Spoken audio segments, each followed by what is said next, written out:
Hello, Serge here from the Backyard Driving Range.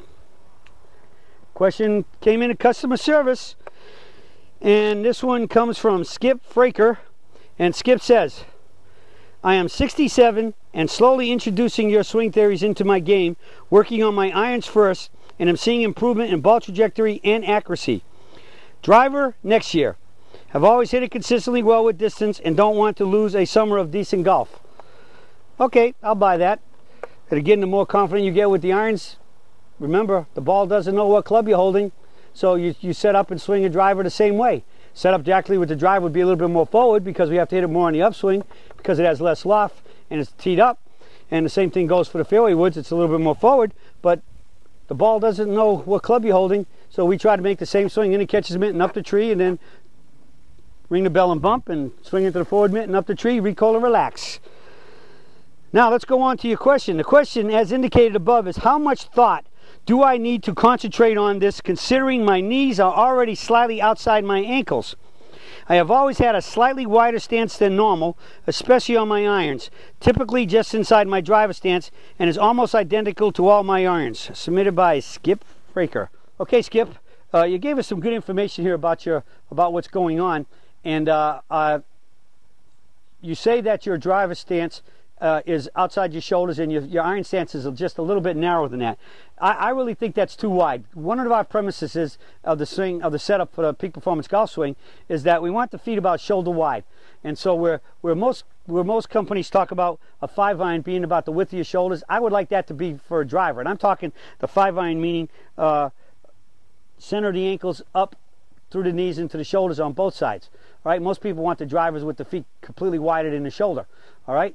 We want it narrower. The whole reason for that is we can shift away, get onto the backside quicker, and we transition to the forward side. We're there quicker, so we're on it. It's supporting us, and it's easy to stay put and just hit the ball and then swing into the forward mitt, recoil and relax, stand up, AFAP into the finish as fast as possible, recoil and relax and balance. So the sooner you get on it, the quicker you can swing up, stand up, and be in balance. The other reason is if the stance is too wide, you're looking like a triangle, so you've got legs that are basically going in opposing directions, which can start to stop you from really moving in the direction you want to go and hold you back. And that means, like, if I'm turning and I turn against my right leg a little bit, it's going to cause the forward leg to break in and go backwards conversely and have trouble getting there. Plus the fact, one of the biggest proofs of that your stance is too wide is that when you finish, your right knee should be up here very close. If you can put space between your knees, that's too far. So my driver is only maybe an inch wider than my 5-irons and most of my irons. So I go from about here with a wedge to about there with a driver. So I move from what would be the outside edge, put my inside where the outside was. That's the width I add to my swing from a sand wedge to a driver. The width of my forward foot. My right foot always stays in the same place, directly under the right shoulder, the center of the right shoulder. So I think a big issue you have here that I read that's again just red blinking, caution, caution, caution, or wrong would be, you said, do I need to concentrate on this considering my knees are already slightly outside my ankles? So I think you're talking about the wide knees outward pressure, which is the trademark of the Peak Performance setup. And I know that I decided to call out the trademark because many times I've had students come up to me or call me or whatever and say, hey, I was hitting balls in the range. Say the guy walked up to me and said, you take lessons for the Serge, don't you? How do you know? You've got the knees, wide knees outward pressure. Now, how wide is wide and how much outward pressure is outward pressure? That's the key to today's lesson. Only wide enough. Like if you were playing shortstop or you were a tennis player waiting for a serve. You get them out, you just get them natural. We got to get rid of this pinch. The pinching causes the knees to collapse inward. We want to stay permanently put. All right, so I got a wedge and I go to a driver. That's about it. All right, this knee and foot never changes. I'm always sitting on my right side on normal shots.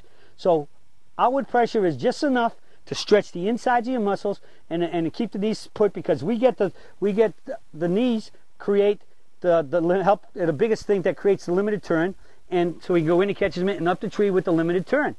All right, Why do most people been told to lift their foot and kick their knee in? So they can take a bigger turn and a longer backswing. Well, if the 3/4 limited turn swing is 3/4 limited turn, that's what we want. Well, we certainly don't want to be doing anything that's going to make it go worse and go make more turn and get deeper, get in the sacred burial ground and go longer. So this is the trademark of the setup for the swing, the peak performance golf swing, and it's also the key thing to providing a limited turn and getting the swing vertical.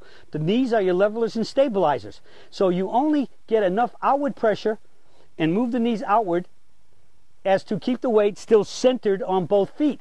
As you stated, your weight's getting to the outside. If it's getting to the outside, you've bowed and you've buckled too much. You're going to actually see this, and that's going to actually very likely get you almost falling down a little bit too deep into your heels and getting too much knee bend. And if that's happening, your upper body's also going up. So the key here is, again, you give me the answer and you describe, you tell me, you diagnose for me exactly the issue.